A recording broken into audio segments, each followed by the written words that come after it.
we've got to talk about the group of 5 ranks, give some respect to them. Best group of 5 team in 2023, Mitch. Who's it going to be? I think I got to go Tulane. I think I have to pick Tulane. I mean, they're going to start the season in the top 25.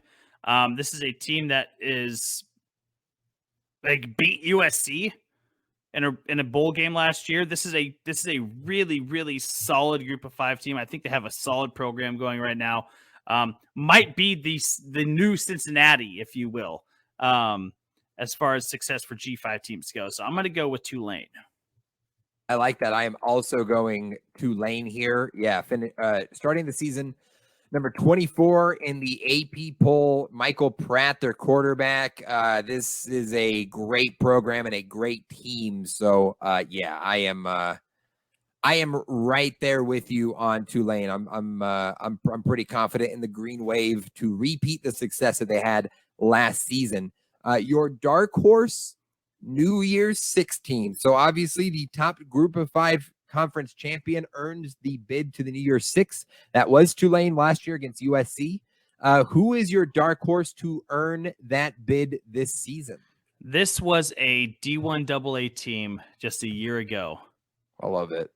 I'm going James Madison. It's so good. I'm going James Madison. They finished 8-3 last year, proven to be super competitive. I like James Madison to maybe sneak their way in to be a New Year's 6 team. People forget they were a top 25 team in the country at one point last year. Granted, it was only the number 25, but this was a top 25 team at some point. So I'm going to go with James Madison to sneak into a New Year's 6 as my dark horse. I love that pick, Mitch. James Madison in the Sun Belt, by record, should have been in the Sun Belt championship game last year.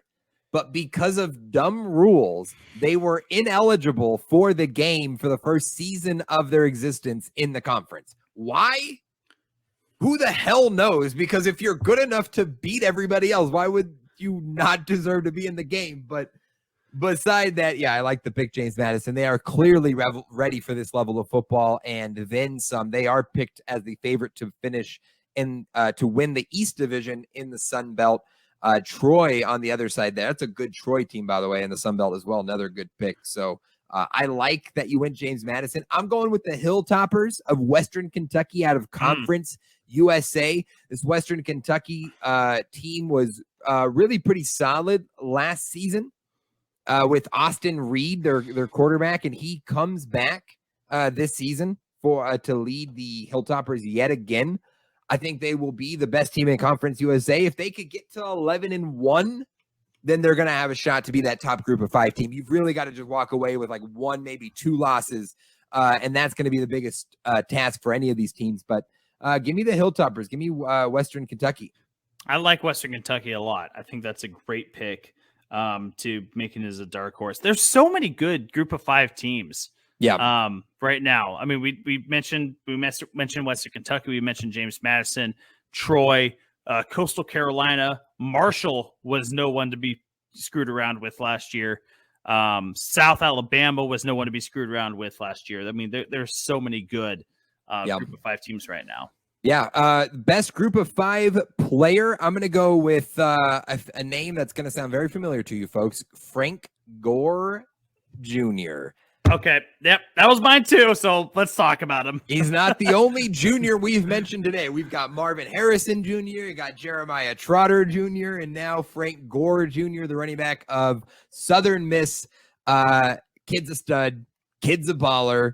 There's a lot of good group of 5 quarterbacks we could have mentioned. I wanted to mention Michael Pratt, Grayson McCall, the quarterback out of Coastal Carolina.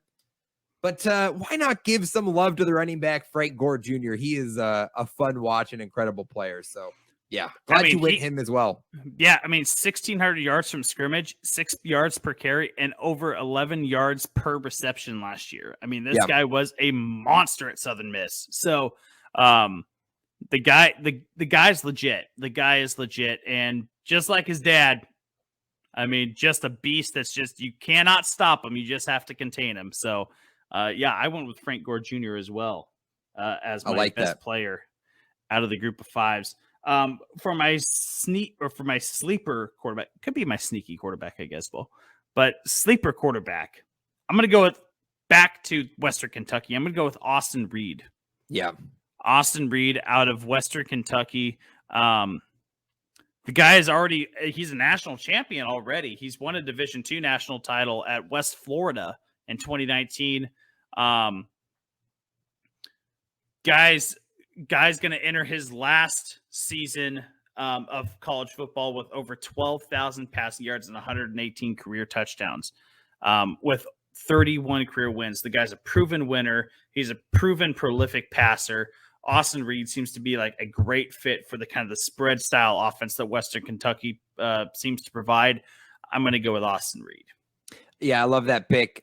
Puts up big numbers, big time quarterback. And yeah, I mean, obviously I'm high on the Hilltoppers this year. So love the pick. He was a name I wrote down. I am going to go to the Mountain West for my pick, to Chevin Cordero, the quarterback for San Jose State, former Hawaii quarterback who came over and joined San Jose State last season in 2022, won their starting job and had a really solid season for the Spartans, leading them to a 7-5 record.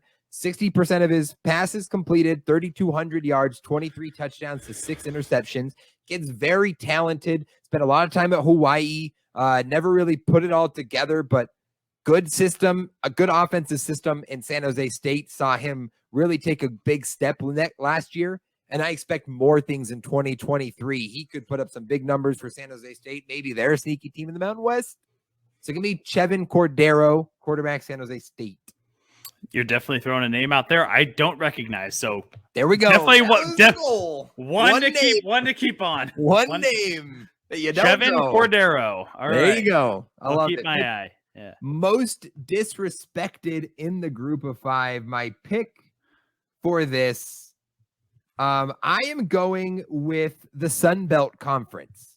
I'm going with the Sun Belt Conference as most disrespected. And for a lot of the reasons we already brought up, James Madison, Troy, Appalachian State. I mean, come on. It is a stacked conference. And for a group of five conference, I'd argue it's maybe the most talented. Maybe it's the deepest. Maybe it's the best. Maybe it's not the Mountain West or the AAC this year. Maybe it's the Sun Belt, because the Sun Belt's really freaking good, and they've got a lot of really talented teams. So South Alabama, Coastal Carolina, I mean, geez, yeah, great conference. Give me the Sun Belt Conference most disrespected. You know what? I couldn't pick one. So I'm going to have to agree with you though, because it's just so freaking stacked, man. Yeah. We didn't mention Southern Miss, Marshall, Georgia Southern at times has shown to be really a competitive program. So, yeah, I have to agree with you. The Sun Belt Conference is maybe one of the new Power Fives. Who knows? After all this realignment, maybe one G5 emerges. It's not the Pac-12. It's the Sun Belt. Who knows? Oh man! Wow, what a glow up for Arkansas and Texas State. Texas State, Arkansas State, Old Dominion getting the bump. Love to see it.